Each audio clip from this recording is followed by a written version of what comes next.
오늘 설교의 제목이 물세례 성령세례예요. 한번 따라하겠습니다. 물세례 성령세례. 오늘부터 이제 지난 수요일부터 제수요일로 시작을 해서 사순절이 시작이 됐어요. 그래서 사순절을 우리가 이제 첫 번째 주일이 오늘이에요. 사순절은 이제 3월 마지막 주일이 우리가 부활절인데, 부활절까지의 기간을 우리가 어떻게 보내냐면 그리스도의 사랑과 또 그리스도의 십자가 지심과 그런 은혜들을 생각하면서 또 참여하고 회개하고 우리의 자신들을 깊이 돌아보는 주일을 뺀 기간 40일을 얘기하는 거예요. 그러면 정확하게 46일이 되어집니다. 그 기간 동안 우리가 부활절을 향해서 계속 나아가면서 우리의 자신들을 깊이 살펴야 되는데, 오늘 설교를 물세례와 성령세례다, 이런 제목으로 한번 여러분에게 말씀을 전하려고 해요. 자, 우리 대한예수교 장로회 통합교단에 정말 나름대로는 뭐 교단이 중요한 것은 아니지만, 그럼에도 불구하고 우리가 아주 좋은 교단에 속해서 신앙생활을 하고 있어요. 대한예수교 장로회 헌법, 그러니까 우리 나라의 헌법이 아니라 우리 교단의 헌법을 보면 제14조의 교인의 구분을 이렇게 정의하고 있어요. 현재 교인의 구분을 얘기하는 거예요. 첫 번째는 원립교인이에요. 원립교인은 누구냐면 이제 예수님을 믿기로 작정하고 교회에 출석하는 교인을 지칭하는 거예요. 두 번째 교인을 어떻게 구분하냐면 유아세례 교인이에요. 예전에는 이제 나이가 지금보다는 연령이 낮아져서 유아세례를 줬는데, 지금은 유아세례 연령이 6살까지로 넓어졌습니다. 6살까지 유아세례를 받을 수 있는 거예요. 자, 세 번째 교인이 이제 여기에서 늘어났는데, 세 번째 교인의 구분을 아동세례 교인이다. 오늘 처음 여러분한테 이 얘기를 하는 거예요. 이게 사실은 교단 헌법이 총회에서 바뀐 지 좀 됐고, 조금은 여러분이 혼동될까 봐 미처 이야기를 안 했는데, 이건 굉장히 중요하게 알아요. 아동세례 교인은 7세부터 12세까지, 그러니까 7세부터 12세 되는 그런 아동들에게 세례를, 유아세례를 받지 않았거나 이런 친구들에게 세례를 베풀어서 7세에서 12세도 다 마찬가지로 성찬에 참여할 수 있는 권한을 줍니다. 아동세례교인, 여기 신설된 거예요. 그러니까 우리가 아는 대로 세례교인, 그리고 세례교인만 있는 것이 아니라 입교를 해요.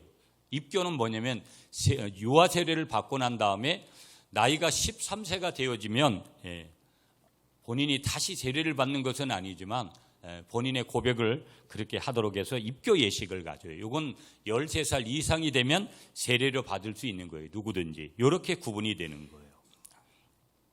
자, 그러면 뭐 이런 내용들을 깊이 지금 뭐 계속 다뤄가야 될 이유들이 없고, 우리는 오늘 세례라는 것은 항상, 그래서 대부분 우리는 물세례만 생각하는 그런 경우들이 많이 있어요. 그리고 제가 책 한 권 가져왔는데, 로이드 존슨 목사님이라고, 이분이 외과 의사였는데 나중에는 이제 목회를 하고 영국의 유명한 웨스트민스터 교회에서 오랫동안 목회를 해요. 이 목사님 전에 이제 목사님도 유명한 분이었는데, 그분의 후계자로 이어서 목회를 하고 지금은 천국 가셨죠, 보면. 그런데 이분이 쓴 책에 보면은 이런 내용을 담아요. 이 책에서 여러분, 이분이 주장하는 내용 몇 가지를 정리하면 그분이 이런 얘기를 해요. 좀 중요한 얘기예요. 성령 세례와 회심이 반드시 동시에 일어나는 것이 아니라는 사실을 증거한다라는 것을 발견했다. 이 무슨 얘기냐면, 여러분, 우리는 예수 믿고 회심하는 순간에 우리가 물세례를 받을 수 있는 조건이 되어지고, 우리는 이미 회심하는 순간에 성령님이 오셨기 때문에 성령 세례를 받았다. 이 성령 세례라는 개념이 어떤 우리 은사주의를 추방하는, 제가 교단명은 바뀌지 않을게요. 실시간이기 때문에 그런 교단에서는 방언을 받아야지만이 그건 성령 세례 받은 거다. 그래서 방언을 받았느냐 안 받았느냐 이런 것들을 굉장히 중요하게 여겨요.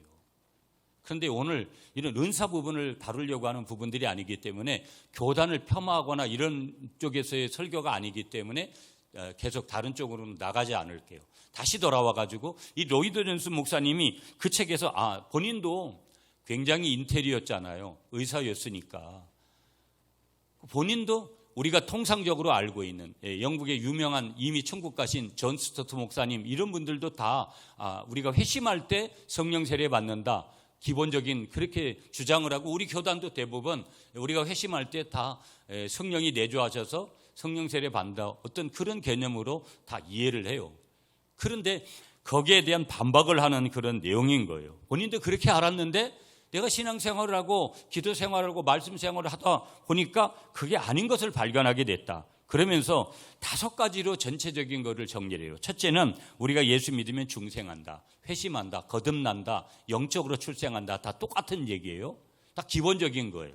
두 번째는 그 사람에게는 성령의 기본 세례, 우리가 말하고 있는, 우리 교단이 말하고 있는 성령이, 우리가 회심할 때 성령이 우리 안에, 우리는 성령님이 오셨기 때문에 성령이 내주하시기 때문에 성령 세례 받은 거다. 그렇게 하지만 그거는 성령의 기본 세례밖에 되는 것이 아니다. 그렇게 정의를 해요. 두 번째. 그러면 세 번째로 찾아오는 것이 뭐냐? 성령의 생활 충만이라는 것이 있다. 여러분 내용적인 것들 안 들어갈게요. 네 번째는 뭐냐? 성령의 능력 세례라는 것이 있다. 5번째는 뭐가 있느냐? 성령의 능력 충만이라는 것이 있다. 계속해서 그 넓이와 깊이와 그런 것들이 달라지는 거예요. 그런 깊이로 나아가다 보면 그런 조금은 신비적일 수 있는 하나님의 직접적인 체험들을 우리가 조금 더 다양한 측면에서 하게 되더라는 거예요.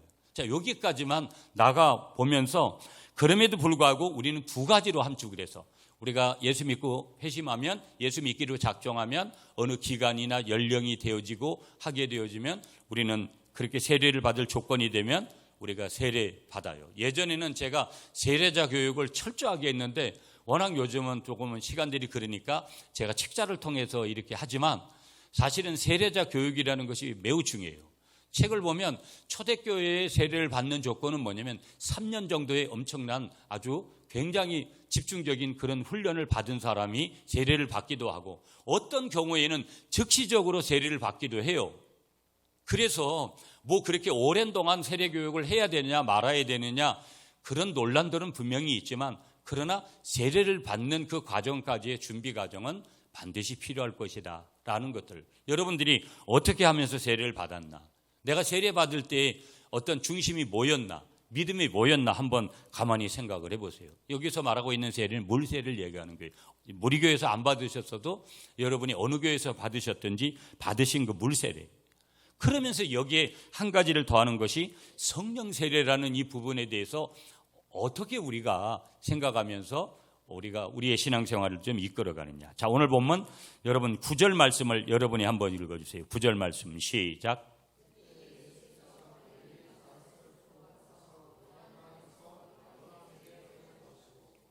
아멘. 자, 여러분이 보시는 대로 예수님이 세례 요한에게 세례를 받으셨다라는 사실에 대해서 지금 오늘 본문 9절이 말씀하고 있고 더 나아가서는 뭐냐면 다 오늘 우리는 마가복음을 보잖아요. 사복음서인 마태복음, 마가복음, 누가복음, 요한복음에까지 다 기록이 돼 있어요. 그만큼 이 사건은 굉장히 중요한 것이겠죠. 그만큼 예수님이 세례 받으신 것은 예사로운 사건이 아니구나 라는 사실을 알려줘요. 다른 말로 우리가 변경해서 조금 생각해 보면 예수님의 세례 이야기를 네 복음서가 다 다루고 있다는 것은 초기의 그 기독교 이 이야기가 잘 알려져 있다라는 그런 뜻도 우리에게 알려주고 있는 거예요. 자, 이 사복음서를 기록하고 있는 복음서의 기자들은 이 사실을 거론을 하면서 적지 않게 뭘 했느냐? 고민을 좀 하고 있구나 하는 것도 한켠에서는 느껴져요. 왜 그런 고민을 하고 있겠구나 하는 것들이 느껴지냐면 그들에게 예수님은 누구냐면 하나님의 아들이시면서 메시아예요. 정확하게 말하면 그분은 하나님이시라 이 말이에요. 그분은 삼위일체 하나님, 성자 하나님이셨는데 그런 분이 지금 어떤 거예요? 인간 세계로 내려오셔서 세례 요한에게서 다른 사람들과 똑같이 세례를 받는다는 것은 어떻게 보면 그런 메시아로서의 하나님의 아들로서의 하나님으로서의 정체성의 논란을 불러일으킬 만한 큰 사건이기 때문에 그런 거예요. 제가 성지순례 갔을 때 요단강을 가니까 요단강이 무진장 큰 줄 알았어요. 물론 그 시대의 요단강과 지금 2000년이 지난 이 요단강은 지형적으로 많이 달라졌을 거예요. 그러나 요단강은 그 요단강이라는 게 어떻게 보면 우리가 생각하면 깨울과 같은 그런 정도밖에 크기가 안 되더라고요. 그래서 없지 않아 실망도 조금 했어요. 요단강이 나름대로는 머리로는 제가 처음 성지순례를 가는 거기 때문에 대단히 그래도 규모를 가진 그런 강이겠지 그랬는데 그런 게 아니었어요. 또 그런 것들이 또 중요한 거 아니에요. 뭐 강이 크냐 안 크냐가 중요한 것은 아니니까. 자, 다시 돌아와 가지고 특히 요한이 베푼 세례는 죄사함을 받는 회개의 세례였어요. 여러분 오늘 본문 4절 말씀 여러분이 한번 읽어주세요. 시작.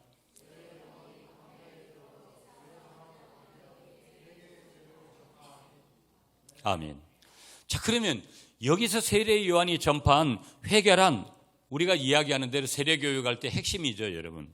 회개라는 것은 뭐냐면 마음의 방향을 전환하는 거예요. 세상으로 살던 사람이 이제는 하나님 중심으로 성경적인 중심으로 살겠다고 그렇게 해요. 그것이 100%냐? 100%인 사람은 없겠죠. 세례받은 사람들은 아직 신앙생활을 처음 시작하는 건데 마음의 방향을 전환하는 거예요. 세상에서 하나님 편으로. 즉 무슨 얘기냐? 죄에 복종하던 상태에서 방향을 돌려서 하나님께 복종하는 거예요. 세상에 복종하던 사람이 육에 복종하던 사람이 하나님의 말씀에 복종하고 하나님께 복종하는 거 그게 뭐냐면 세례를 받는 조건이라는 거예요. 세례 요한은 회개가 밖으로 드러나는 상징으로 세례를 주었기 때문에 뭐라고 얘기한 거냐? 회개의 세례다. 무슨 얘기예요? 여러분 이 회개라는 것이 밖으로 드러나는 거예요. 내가 이제 말로다가 이렇게 내가 그렇게 받겠습니다. 그렇게 드러나는 거기 때문에 회개가 밖으로 드러나는 상징으로 세례를 주었기 때문에 뭐라고 지칭하는 것이냐? 회개의 세례다. 이런 회개는 죄사함을 받게 하는 준비 단계다. 어떻게 보면 어떤 의미에서는 이것이 나쁘다 이런 거 아니에요. 지금 오늘 설명하는 게 둘 중 안에 하나를 선택해야 된다 이런 내용이 아니에요. 두 가지가 다 소중한 거예요. 우리가 예수 믿기로 하고 죄사함 받고 죄 용서 받고 그다음에 그렇게 예수님 믿고 살기로 결단했으면 그 증거로 상징적으로 우리가 죄 물세례 받는 거예요. 굉장히 중요한 거예요. 그렇지만 그것도 있지만 성령 세례에 대한 개념들을 우리가 더 우리는 영과 혼과 육으로 이루어진 그리고 하나님의 세계는 육의 세계를 포함한 영의 세계가 반드시 있기 때문에 우리는 그 부분을 간과해서는 안 된다. 그러나 아무 죄도 없으신 예수님은 제사함을 받는 세례를 받을 필요가 없었어요. 그런데 그분이 세례를 받은 거예요. 오늘 본문에도 보면 그렇게 세례를 받았다는 것은 분명히 역사적인 사실이에요. 이 거짓이 아니라는 거예요. 그러니까 복음서의 기자들이 고민했겠죠. 하나님이 세례를 받는다. 세례 요한도 깜짝 놀랐잖아요. 한마디로 그러시지 말라고 그렇게 표현하고 있는 것을 우리가 성경을 봐요. 마가는 이 문제를 여러분 10절에서 오늘 본문 10절 다 같이 시작. 곧 물에서 올라오실 때 하늘이 갈라짐과 성령이 비둘기같이 자기에게 내려오심을 보시더니 아주 생동감 있는 표현을 마가가 쓴 거예요. 그렇게 씀으로써 예수님은 죄가 없으시다라는 것을 분명하게 보여주는 거예요. 그리고 마지막 오늘 11절도 같이 여러분이 시작.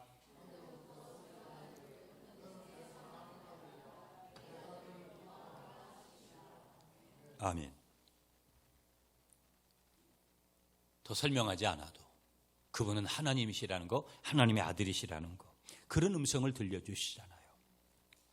이런 고민의 흔적이 내 복음서에 다 나오지만 요한복음에 더 분명하게 나오는데 요한복음은 예수님이 세례 요한에게서 세례를 받았다는 사실을 노골적으로가 아니라 약간 비틀어서 간접적으로 보고를 해요.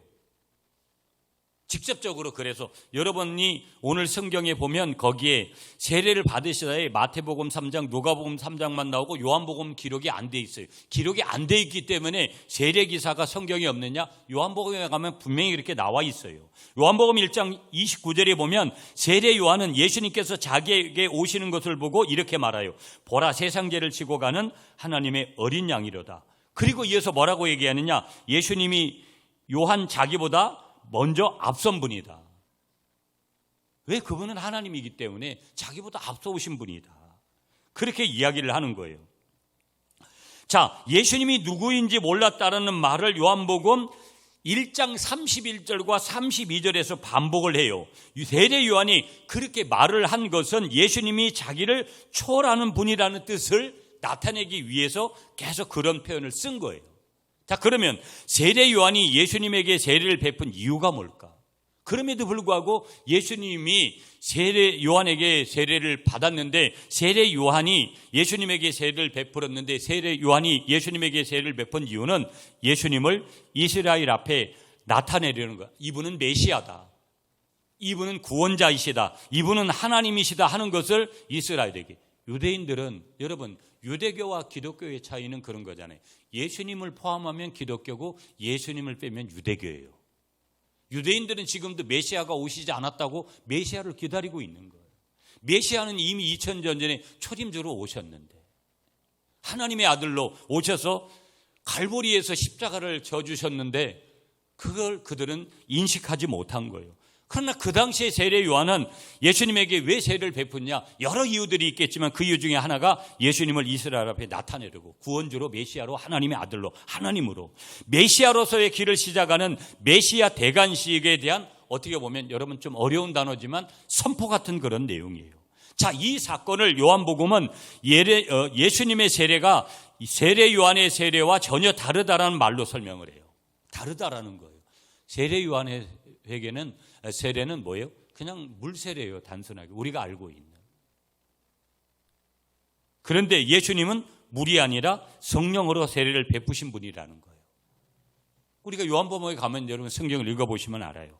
자, 그러면 핵심이 뭐냐? 성령 세례는 진짜 영혼의 변화를 가져오는 밑거름이 되는 거다. 한번 따라하겠습니다. 성령 세례는 영혼의 진정한 변화를 가져옵니다. 영혼의 진정한 변화라는 것은 육을 포함하는 것이죠. 자, 오늘 본문 마가복음은 세례 요한의 입을 통해서 이 사실을 더 명백하게 설명을 해주는데, 오늘 본문 여러분 8절을 한번 여러분이 다시 읽어주세요. 8절 말씀 시작.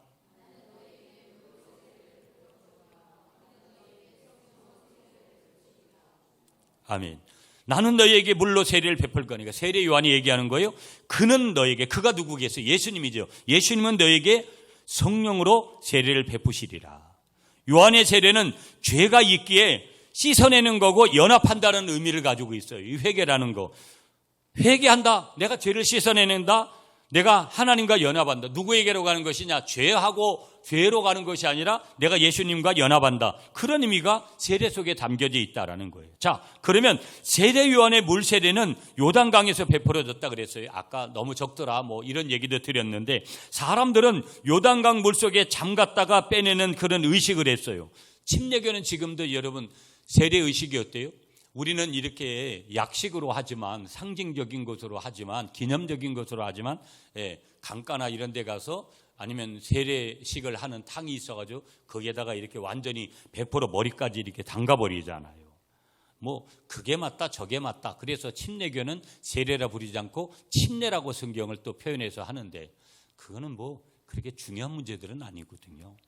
그래서 요단강에서 베풀어졌는데, 요단강 물속에 잠갔다가 빼내는 그런 의식이었다는 거. 물속에 들어간다. 그게 무슨 얘기일까요, 여러분? 물속에 들어간다라는 것은 죽음으로 인하는 거예요. 옛 자아는 죽었고 이제 새 자아, 예수 그리스도 안에서 태어난 그러한 사람으로 이제 거듭났다라는 그 죽음을 의미하는 거고, 다시 내가 나오게 되는 거, 물에 담갔다가 나오게 되는 것은 구원을 얘기하는 거예요. 그 구원의 공동체에서 새로운 삶을 살게 되어졌다는 거, 예수 그리스도 안에서 새로운 삶을 살게 되어졌다라는 그런 의미가 그 속에 이제 담겨져 있다라는 거. 그렇기 때문에 요한의 물 세례는 어떻게 보면 나 개인의 유익과 사회의 어떤 일면의 개혁들을 가져올 수 있는 어떤 출발점이 되어지는 것이다. 왜? 새 사람으로 살겠다라는 어떤 결단들이 그 속에 분명하게 있는 것. 물론 여기에 영적인 의미가 없는 것이냐? 아니죠. 당연히 물세례 받은 사람도 내가 신앙대로 살려고 하고 믿음대로 살려고 하고 내가 하나님 중심으로 예배자로 살려고 하는 거 마땅한 것이죠. 자, 그러면 물세례가 조금 더 안 좋은 거다 나쁜 거다 이 개념이 절대 아니라는 거예요. 그러나 한계점을 가지고 있다라는 거예요. 더 나가야 될 점이 있다라는 거예요. 그것이 무엇이냐? 이 사실을, 무슨 얘기예요? 물세례를 받은 사건을 누가복음에는 옷 두 벌 있는 사람은 없는 사람에게 나누어주고 먹을 것이 있는 사람도 그렇게 하고 세리들은 뇌물을 받지 말고 군인들은 백성들의 것을 강탈하지 말라고 구체적으로 누가복음 3장에서 설명을 해요. 자, 그렇다면 그 당시만 이런 요구가 있었냐? 오늘도 이런 요구는 많이 있더라는 거예요. 정치개혁을 하고 혁신을 하고, 여러분 오늘 4월달 되면 이제 우리가 선거를 해야 되지만 눈에 보이는 여당이라는 게 있고 야당이라는 게 있고 보수라는 게 있고 진보라는 것이 있는데, 그런 것을 가릴 것 없이 모두 다 외치는 것은 뭐냐면 방식이 틀렸을 뿐이지 개혁을 외치는 거예요.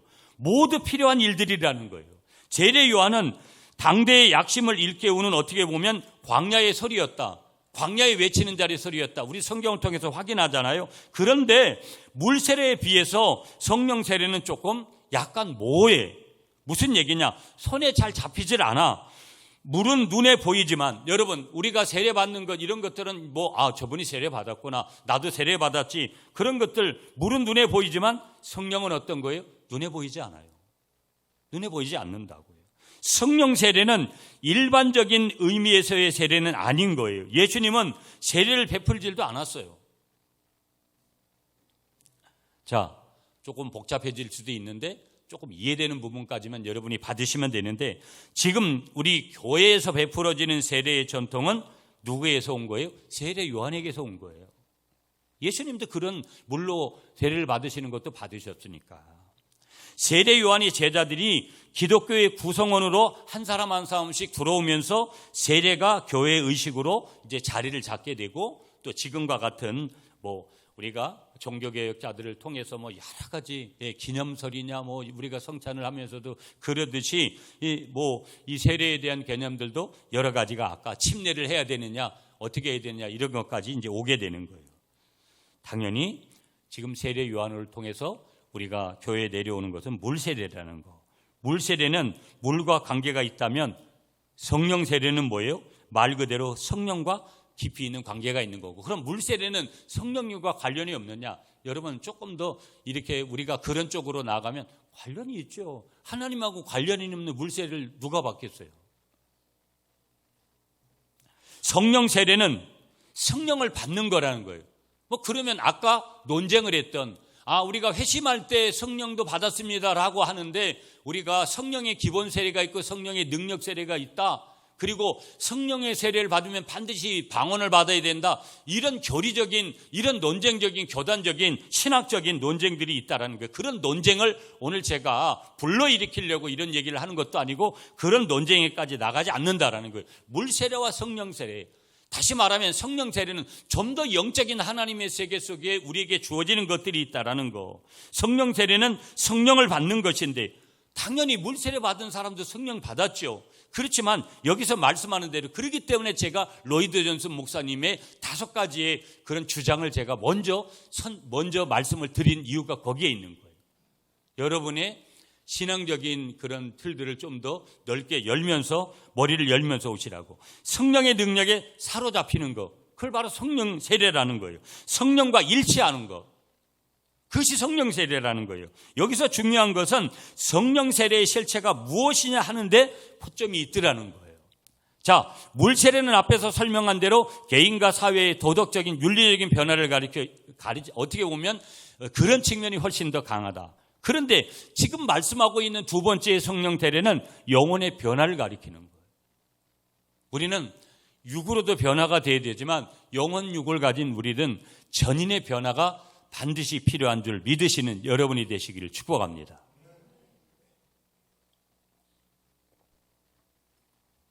자, 물세례는 표면적인 거예요.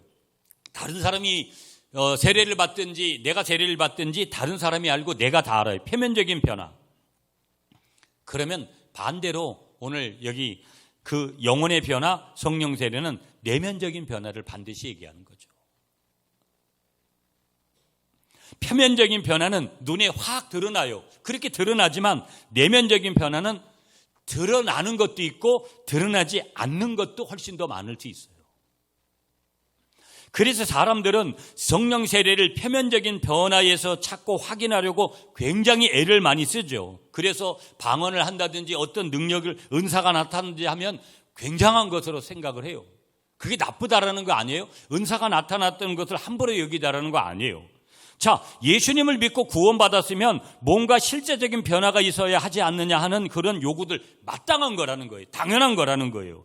교회 봉사를 열심히 하기도 하고 가정도 모범적으로 꾸리고 모든 이웃과의 관계도 원만하게 합니다. 물론 칭찬을 받을 그런 일들이라는 거예요. 그런데 만약에 이런 수준의 변화가 기독교인들이 추구해야 될 것이라고 그렇게 한다면 굳이 물 세례와 오늘 말씀드릴 성령 세례를 구분할 필요가 있겠는가? 필요 없다고 생각하죠. 세례 요한으로 충분하다라는 거예요. 물 세례로 충분하다라는 거예요. 세례 요한으로 충분하지 예수님은 필요가 없을 수 있는 거예요. 아주 단도직입적인 그런 얘기고 무서운 얘기같이 들릴 수 있지만 어찌 보면 그럴 수 있는 것 같이 비춰질 수 있는 거라는 거예요. 좋은 게 좋은 거라는 일들이 기독교에서 무조건 좋은 것은 아닐 수 있다라는 생각을 좀 하면서 물 세례가 좋기는 한 거예요. 당연한 거예요. 우리가 기본적으로 그렇게 받는 거예요. 그러나 물 세례 받았다고 해서 기독교의 신앙이 성립되는 것은 아니라는 거예요. 여러분, 세례를요, 내가 아까 그랬어요. 100%의 완벽한 조건을 갖춰서 세례받는 사람은 이 세상에 아무도 없어요. 그렇지만 어느 정도 퍼센트에 이르러도 내가 주님을 인격적으로 고백을 하고 내가 당장 무슨 11조 생활을 하고 예배 생활을 철저하게 지키고 성경을 100% 읽고 기도 생활을 하루에 이렇게 하지 않아도 어느 정도의 신앙 고백을 내가 예수님을 믿습니다. 그래서 저는 예수님 믿는다고 하면 그것이 회개하고 죄를 회개했느냐 이런 것들도 물어야 되지만 제가 묻는 것은 세례 조건의 1순위가 뭐냐면 예수님을 진정으로 인격적으로 영접했느냐 이 부분이 오케이 되어지면 세례받는 조건으로 저는 무조건 그분에 대해서 다른 것들은 그냥 책을 읽어보라고 하고 요즘은 세례를 베풀어요. 그냥. 그렇지만 그런 물세례 가지고 이 사람이 완벽하게 하나님의 사람으로 변화됐다고 그렇게 증거할 수 없다라는 거예요. 확인시켜 줄 수 없다라는 거예요.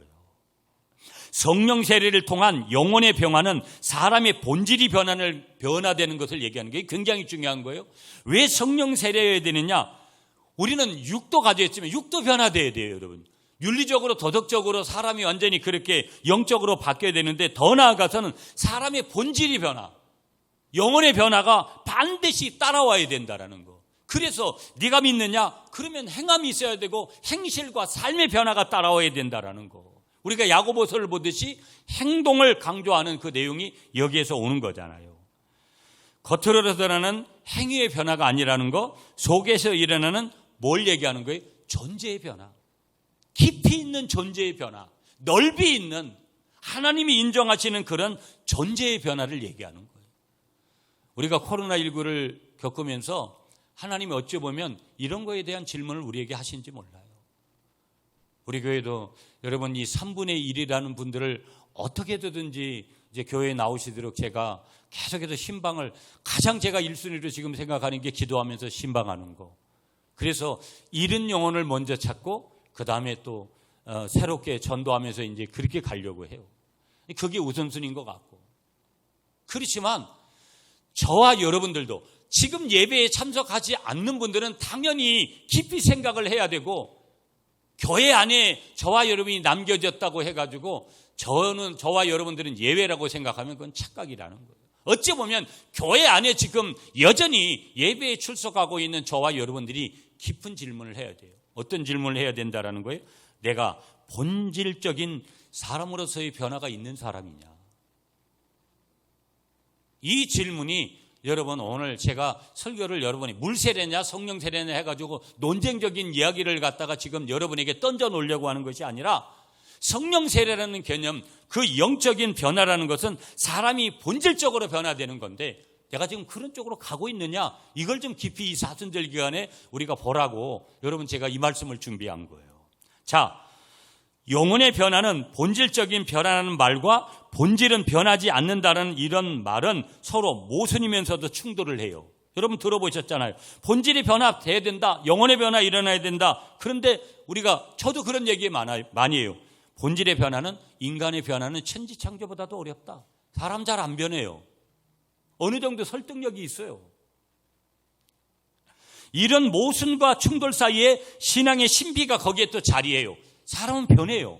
이런 신비가 있는 거예요. 변하지 않는다고, 천지창조보다도 어렵다고, 그건 인간의 시각이라는 거예요. 추측이라는 거예요. 영적인 의미들이 있어도. 복음서 기자들은 우리에게 그 신앙의 신비를 끊임없이 전달합니다. 그런데 그것은 아무나 들을 수 있는 것이 아닌데, 지금도 예수님은 뭐라고 말씀하시느냐? 귀 있는 자들은 들으라. 아멘이십니까?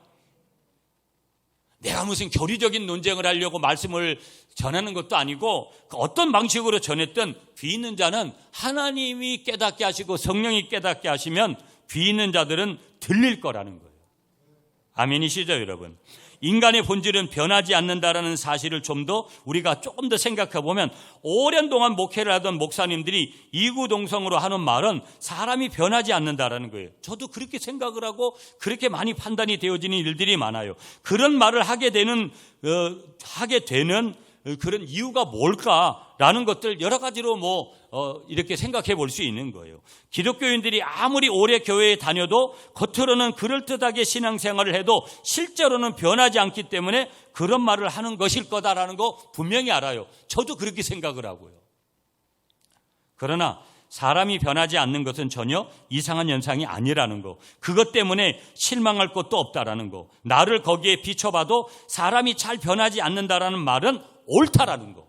아니, 말씀을 전하고 있는 저 자신도 그런데 거기에 해당되는 1순위의 사람인데, 사람이 잘 변하지 않는 것을 그대로 받아들이면서 제도적으로 고칠 것은 또 합리적으로 고치고, 시시비비를 가려가면서 따질 것은 따지고, 교육을 통해서 의식을 개혁하는 거, 개혁하면서 가능한 대로 건강한 공동체로 방향을 잡고 나아가는 그런 최선의 방법은 나쁜 것도 아니고 옳은 거라는 거. 자신이 그렇게 최선을 다해서 하려고 노력하는 것도 나쁜 것도 아니라는 거. 자, 오늘 찬양 예배 없으니까 조금만 더 설교할게요.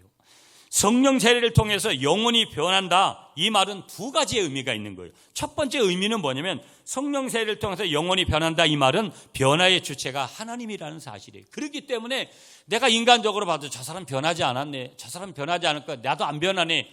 아니, 내가 어떻게 변화시킬 수 없다니까요. 제가 목사여도 여러분을 변화시킬 수가 없어요. 여러분 자체가 여러분을 변화시킬 수 없고 여러분의 가족들을 변화시킬 수 없어요. 변화의 주체가 누구라고요? 하나님이라는 사실이에요. 믿습니까? 내가 변화받고 싶다, 내가 영역 간에 변화받고 싶다, 하나님 앞에 기도하고 하나님의 말씀 앞으로 가고 하나님 앞에 여쭙고 하나님을 기대해야 되는 것이지, 믿음으로 어떤 누구도 나를 변화시키지 못해요. 그런데도 사람들은 변화라는 말을 늘 인간이 주체로 나서는 것으로 착각을 해요. 좋은 책 많이 읽고 좋은 학교 나오고 좋은 사람 만나면 그렇게 될 것 같아요. 여러분, 약간의 유익은 있겠죠. 나쁜 건 없죠, 분명히. 자기가 스스로 노력해서 공부도 더 열심히 하고 자식을 모범적인 사람으로 바꿔나가려고 해요. 대리만족을 자식을 통해서도 하려고 해요. 자신의 모든 삶의 에너지를 거기다가 투자합니다. 그것은 근본적으로 성경은 뭐라고 오늘 말씀하는 거예요? 그건 헛된 일이라는 거예요. 잘된 일이 아니라는 거예요. 자, 시편 120편 1절 2절 말씀을 보면, 여호와께서 집을 세우지 아니하시면 세우는 자의 수고가 헛되며 여호와께서 성을 지키시 아니하시면 파수꾼의 깨어 있음이 헛되도다. 너희가 일찍이 일어나고 늦게 누우며 수고의 떡을 먹음이 헛되도다. 이렇게 말씀하세요. 여호와께서 그렇게 하지 않으면 그런 일 안 일어난다라는 거예요. 자, 하나님이 자기 인생의 주체가 되지 못하면 근면성실한 삶만저 다 헛되다는 거예요. 여러분, 열심히 하나님이 역사하지 않고 하나님이 간섭하지 않는 삶을 열심히 산다? 의미 없는 거예요. 내가 좀 부족하게 그렇게 살아도 하나님과 동행하는 삶을 살면 그게 바른 삶을 사는 거라는 거예요. 믿습니까, 여러분? 중요한 얘기예요. 과격하게 들리지만 그게 옳은 말이라는 거예요. 인간의 모든 노력은 본질의 변화를 가져올 수 있다라는 거예요, 없다라는 거예요? 없다라는 거예요. 그리고 다른 사람보다 조금 더 안락하게 살다가 결국 그렇게 죽을 수는 있어요. 그렇게 살아가는 사람이 살아있는 중에도 자기의 노력이 그만한 대가를 받지 못하는 것에 어떤 때는 그렇게 다 자기가 노력한 대로 100% 되어져도 문제인데 그렇게 안 되는 경우들 때문에, 대가를 받지 못하는 경우들 때문에 더 초조하고 더 생각이 많아지는 경우들이 훨씬 더 많더라는 거예요. 중요한 얘기예요. 변화의 주체가 하나님이라는 사실은 인간 생명의 본질과 관계가 되는 것이죠. 왜? 그분이 창조주가 되기 때문에.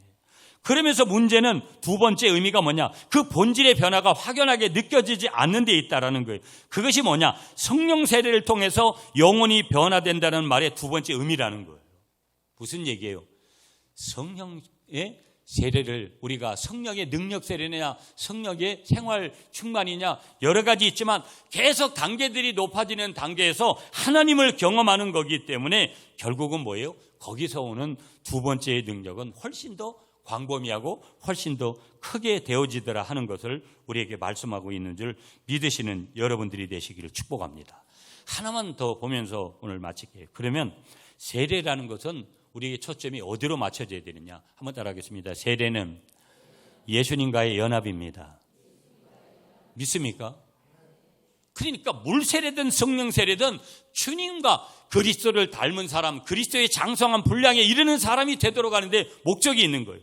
자, 우리가 앞에서 성령 세례를 통해서 영혼이 변한다는 말을 두 가지로 제가 간단하게 이제 설명을 드렸지만 사람으로서는 절대 여러분 변화되는 거 아니에요. 그러니까 내가 성령 충만을 계속 받고 성령의 기본 세례냐 성령의 능력 세례냐 로이드 존슨 목사님이 말씀하시는 대로 그런 어떤 성령께서 계속해서 강력하게 주시는 은혜를 우리가 받게 되어지면 여러분 뭐예요? 내 전인이 변화되는 거예요. 인간의 노력으로 절대 변화되는 거 아니라는 거예요. 물 세례 받았다고 해가지고 나 세례 받았기 때문에 완전히 바뀐 사람입니다. 이런 거 아니라는 거예요. 그럼 물 세례가 잘못된 거 아니라는 거. 그러나 깊이 돌아봐야 된다라는 거. 하나는 그것이 하나님의 일이고 여러분 뭐예요? 두 번째는 영혼의 변화는 영혼의 깊이로 들어가야만 그것을 느낄 수 있다라는 거. 성령 하나님께서 가르쳐 주시고 알려주시는 그 세계로 들어가서 그래서 기독교는 체험의 종교인 거예요. 근데 그 체험을 은사적인 측면으로만 방언을 받아야지 성령 세례 받은 거라고 어떤 특정한 교인이 그렇게 하듯이 그렇게 하는 것은 그것은 어떻게 보면 합리적인 것은 아닐 거라는 거. 은사를 많이 나타났기 때문에 내가 성령 세례 강력히 받은 사람이라고 그렇게 착각하는 목회자들도 무진장 많아요. 성도들도 있고. 그래서 능력 받아야 된다. 능력 그 나쁜 것은 아니지만 여러분 정리해야 될 필요성이 있는 거죠. 하나님이 주셔야 되는 은혜라는 거예요. 믿습니까, 여러분? 자, 다르게 설명하면 성령을 받는다라는 것은 성령이 하시는 일에 마음이 열린다라는 거예요. 하나님이 내게 마음을 열어주셔서 하나님이 주실 능력을 받을 준비를 하는 거예요. 하나님의 형상을 회복하는 거예요. 이마고 데이를 우리가 회복하는 거예요. 하나님의 형상을 회복하는 거. 에덴을 회복한다 이 말은 여러분 다른 말로 하면 하나님의 형상을 회복하는 거거든요. 하나님의 닮은 것. 우리가 하나님을 닮아야 되는데 세상을 자꾸 닮고 육을 닮으려고 하잖아요. 영적인 하나님의 영역을 닮아야 되는데 그러므로 하나님이 나를 위해서 행하신 사건은 예수 그리스도를 통해서 일어난 사건이기 때문에 중요한 줄 믿습니다. 따라서 그 사건이 내가 전적으로 의존할 수 있다면 내 영혼이 반드시 그 속에서 예수 그리스도 안에서 변화되는 줄 믿습니다. 하나님의 형상이 회복되는 줄 믿습니다. 그것이 뭐라는 거예요? 성령 세례고 그것이 뭐라는 거예요? 성령을 받은 증거라는 거예요. 자, 오늘 본문 8절에서 예수님은 성령으로 너에게 세례를 주신다. 그렇게 말씀하시는데 구약 성경에서 말하고 있는 메시아의 특징이죠. 구원자의 특징을 여기서 말씀하고 있는 거예요. 그러면 성령을 받았다라는 것을 이상한 현상으로 아까 말씀드렸어요. 은사적으로 그렇게 행하는 것들은 그건 옳은 것은 아니다. 중요한 것은 뭐라는 거예요? 예수님에게 일어난 하나님의 구원 사건을 인격적으로 내가 동의하고 이 말을 다른 말로 하면 믿고 인식하고 거기에 자기의 운명을 맡기는 것 그것이 뭐라는 거예요? 우리의 믿음이라는 거예요. 사도 바울은 로마서 5장 1절에서 이렇게 선언합니다. 그러므로 우리가 믿음으로 의롭다 하심을 받았으니 우리 주 예수 그리스도로 말미암아 하나님과 화평을 누리자. 아멘이십니까? 아멘이세요? 자, 여기까지만 오늘 말씀을 전하는데요. 영성의 중심은 그러므로 여러분 성경 66권이 되는 거고 영성의 중심은 예배인 거죠. 영성이 있는 사람은 성령의 그런 그 세례를 받은 사람은 반드시 어디로 나아가는 거예요? 찬양으로 나아가고 말씀을 경청하고 말씀을 들으려고 기도의 자리로 나아가고 예배의 자리로 반드시 나아가게 되는 줄 믿습니다. 그 예배를 통해서, 말씀을 통해서, 기도를 통해서, 찬양을 통해서 성령님과 더 성령이 주시는 그러한 그 은혜의 흔적들을 더 깊이 우리가 받게 되어지는 줄 믿습니다. 그러므로 우리 모두가 다 성령의 세례를 이미 우리가 교단적으로, 또 우리가 성경에서 기본적으로는 내가 회심할 때 내가 이미 성령 받은 사람들이기 때문에 그 성령이 내 안에서 제한되지 않고 그 성령님이 더 내 안에서 역사하셔서 내가 영과 육과 혼으로 하나님의 영광을 드러내고 하나님의 나라를 위해서 힘써 행하는 하나님의 사람들이 되시기를 간절히 축복합니다.